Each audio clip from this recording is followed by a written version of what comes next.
శ్రీ శ్రీ శ్రీ యోగి వేమన జయంతి వేడుకలను అంగరంగ వైభవంగా నిర్వహించిన సింహపురి ప్రజలు అనిల్ గడ్డంలో స్వామివారి జయంతి వేడుకలను అంగరంగ వైభవంగా నిర్వహించి స్వామివారిని పల్లకీలో పుష్ప పల్లకి మీద భుజస్కంధాల మీద మోస్తూ స్వామివారి యొక్క కీర్తనలను స్వామివారి యొక్క పద్యాలను ఆలపిస్తూ ప్రజలకు తెలియపరుస్తూ వాళ్ళ యొక్క భక్తి శ్రద్ధలను చాటుకున్నారు.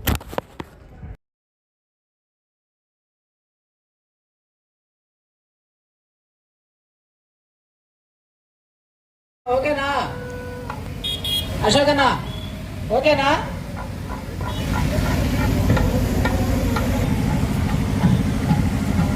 డీజే వెంటే కొద్దిగా ముందుకెళ్ళండి. ప్రతి ఒక్కరు ఎలా నిలబడ్డారో లైన్లు 2 లైన్లు అమ్మిడికి వచ్చేసేయండి. మనం ఇప్పుడు వెహికల్స్ ఎప్పుడు సైడ్ మార్చులోనే పోటీ, ఇప్పుడు రోడ్డు వెహికల్స్ సైడ్ మార్చులోనే